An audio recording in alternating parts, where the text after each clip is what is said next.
NBA Allstar reserve team that was just announced yesterday. And on the East, we have Jalen Brunson, Tyrese Maxey, Donovan Mitchell, Bam Adebayo, Jaylen Brown, and Julius Randle as your All-Star reserves. And now on the West, we have Stephen Curry, Anthony Edwards, Kawhi Leonard, Karl Anthony Towns, Anthony Davis, Devin Booker, and Paul George. I'm not entirely sure if they're going to get another player on the East, like on the reserves team, simply because Joel Embiid is injured and he's most likely going to miss the All-Star game. So I'm not sure if they're going to get another player in for the reserves to fill in while Bam essentially takes the starting spot as the center of the East. But we'll see how that goes, and we'll see who they pick. Obviously, all these players have had great seasons. Congratulations on all of them for making it into the All-Star game. But as always, when it comes to when All-Star voting pops up and when the All-Star reserves and the lineups were announced, there's always going to be people that believe that some other players have been snubbed and are more deserving of being in the All-Star game than a few other players. One of the biggest stories circulating social media and one of the biggest stars that has been snubbed for several years is Trae Young on the Atlanta Hawks. Once again, he's been snubbed from the All-Star team, averaging 27 points and 10 assists. He became the first guard to have multiple seasons with averaging 25 and 10 without an All-Star selection. Now, obviously, like it really sucks if you're Trae Young that you're constantly putting up these numbers and you're constantly not getting recognized for it. And when there are players like Damian Lillard who take that starting position over you, and when it's known that Damian Lillard is sort of not having that good of a season as of right now because he's still trying to adjust with the Bucks, and even though he's still trying to adjust with the Bucks have been doing pretty fine. But when compared to Trae Young's season, when you compare Dame and Trae Young's season, the basic stats, like when you look at them face value, points, rebounds, assists, they definitely look worse than Dame's stats definitely look worse than Trae Young's stats. However, when you really look deep into it, like you really look at those numbers, apart from like the points and the assists, like I said before, they're really close. They're really close in terms of like efficiency, and like really close in terms of like defense because they both play terrible defense. Like that, Trae Young's averages are still better, but they're like marginal. It's like very, very close. It's like it's barely 1% that moves. It's really close. While I don't think Dame should be starting, I think Brunson should actually be starting over him, but it's not like Dame's numbers are that bad when compared to other guards that probably deserve the starting spot. Paolo Banchero got a spot in the All-Star game as well, and I 100% disagree with this selection. You guys know how big I am on Scotty Barnes. He's great for fantasy. He's great all around, and I'm very surprised that Scotty Barnes didn't get selected into this All-Star game. The only thing that Paolo actually does better than Barnes is score, and he only scores 3 more points than him. Granted, some of the stats, once again, are incredibly marginal. It's very, very close when you compare Scotty Barnes with Paolo Banchero. But the big difference to me is the effective field goal and the box plus minus. Barnes has an effective field goal of 53, with Paolo at averaging 49. And Barnes' box plus minus is also better with 3.9 compared to 1.1. So while the Magic have like a better team and like they have that better record, Scotty Barnes is the one that's actually like putting up and producing a bunch of numbers. You can see by the box plus minuses that he's averaging, like he brings a lot more value to the team than Paolo Banchero does for his own team. Despite, like, I'm not saying that Paolo Banchero doesn't deserve the All-Star, but over someone like Scotty Barnes, I don't think so. That might not mean much to like a lot of people, but it's the fact that like every time that Scotty Barnes is on the court, his team has a much better chance of winning, and that's what the box plus minus essentially shows. I think other than that, the East the East All Stars were they were rightfully chosen. I think they all deserve that spot, and there was nobody else on the East that I feel deserved the spot over any of those players. Now, on the West, it's a little bit of a different story. I definitely feel like Domantas Sabonis got snubbed of the All-Star game this year. I personally don't think Karl Anthony Towns should have been in the All-Star game over Sabonis. Sabonis averages way more rebounds, 5 more assists, and is a much more efficient shooter from the field, 61% compared to Karl Anthony Towns' 52%. And you guys might, the argument is that Karl Anthony Towns, he takes a lot more threes, so obviously his field goal percentage is going to be down a little bit. But even then, he's known as the best 3-point shooting center that the league has seen. And even with that, Sabonis is still averaging a better 3-point shooting percentage than Karl Anthony Towns. So with that in mind, I definitely feel like Domantas Sabonis deserves this All-Star spot over Karl Anthony Towns. His numbers are legitimately, they're flat out better. And even for Anthony Davis, he deserves the spot over Anthony Davis as well. His numbers, he clears his numbers on efficiency, as well as being able to accumulate more stats overall. And it's not like his numbers are empty either, because a lot of people, that's a lot of the talk that's going on with the media right now, and how the numbers that if you're not winning a game, you're putting up a bunch of empty numbers. But the Kings are a top 5 team in the Western Conference right now.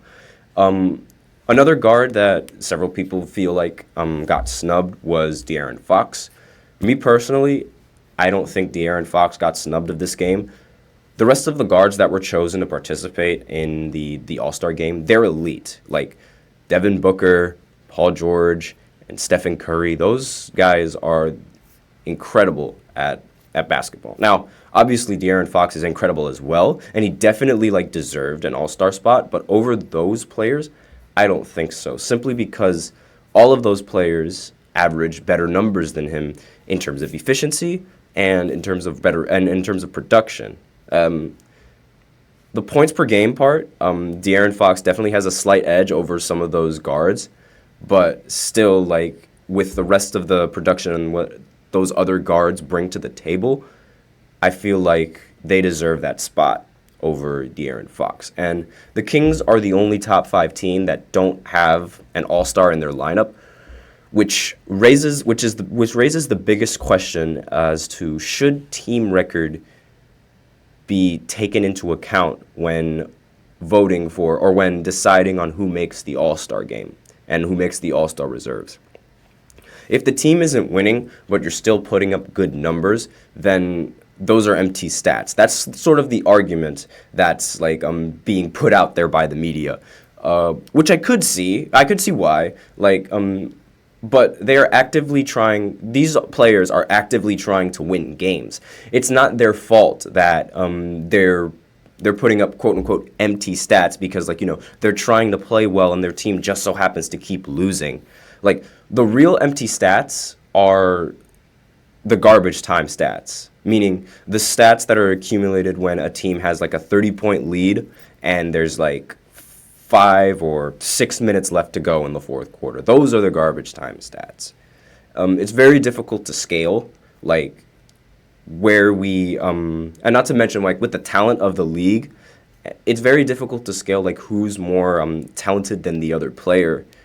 It's not that obvious this year. It's really difficult, and I feel like a lot of people use, and a lot of the selectors, they use team record as a form to sort of decide for them as to who deserves that spot, because it's impacting the team and it's bringing value to the team, and those numbers are bringing wins to the team.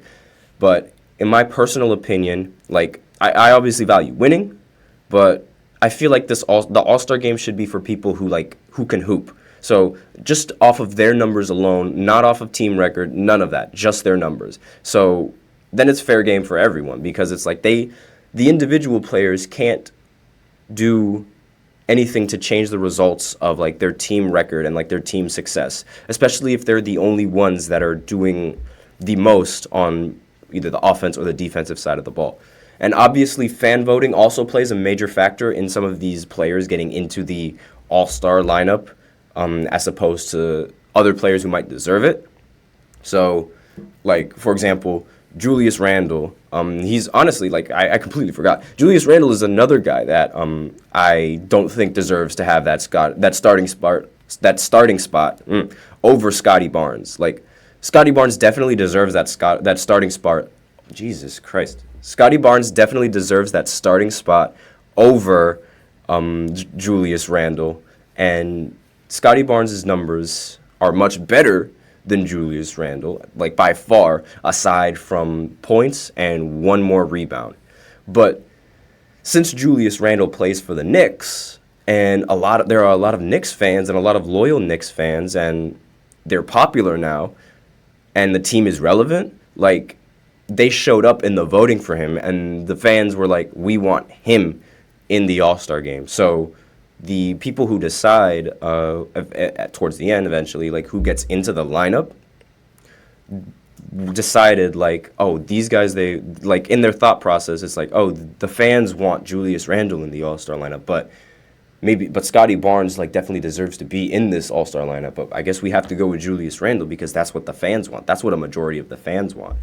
Like, the voting is a bit inconsistent when it comes to those kind of things. So, like, Tyrese Maxey's averages aren't better than Trey's, but they aren't really that close to like, when Tyrese Maxey gets the spot. Like, but then when Fox and Curry do it, then Curry gets the spot. So, like, Trae Young and the Hawks, they're way below the play-in. Tyrese Maxey is the 5th seed with the Philadelphia 76ers, and he gets the spot due to, like, team record, despite Trae Young averaging better numbers than him, even though those numbers are really close. But then De'Aaron Fox, he averages better numbers than him, again, really close to Stephen Curry, and he has a better record than Stephen Curry's Golden State Warriors team, but Stephen Curry's in the All-Star reserves lineup as opposed to De'Aaron Fox. So it's a little bit inconsistent and difficult to decide, like, when to make the logical choice and when to go with the popular choice. And I'm surprised that I feel like this time with the voting, a lot of people went with, like, the team records, like the players that have, like, great overall teams. Like, there were a lot of teammates chosen in this All-Star Reserves team. Like, the only players who didn't have teammates on the All-Star game were Tyrese Halliburton, Bam, Paolo, Mitchell, Shai, Luka, Curry, and Jokic. So 8 of the 24 players don't have a teammate for the All-Star break. And coincidentally, Kobe's numbers, 8 and 24. Kobe's also named after the All-Star MVP. So that's kind of funny, kind of bit odd, bit of coincidence. And the players on the East who have teammates are top 3 in the East right now. And the only set of teammates who aren't in the playoffs are LeBron and Anthony Davis. Not because obviously, you know, LeBron is obviously going to win the popularity contest and being in the All-Star game. And I'm very surprised with Anthony Davis being in this All-Star lineup. But again, still very surprised with that. Everyone besides Devin Booker and Kevin Durant on the Western Conference, and LeBron and Anthony Davis, as I mentioned, they all also have a top 3 spot respectively. So it's really starting to look like team record is being, like, implemented into this voting because, like, again, as I mentioned before, like, there's teammates from top 3 teams in the conference on the All-Star team, as opposed to, like, bringing in players from all sorts of teams who are playing well, but then again, like, not getting that much attention from the media, which is why Scotty Barnes didn't win the award. He's not getting that much attention. He didn't win a spot in the All-Star game. He's not getting that much attention from the media whatsoever. But with that, we are out of time for this first segment, and I'm going to be back after a short break where I give you an update on Joel Embiid and his injury and what that could potentially mean for the Sixers going into the future. So I will be right back.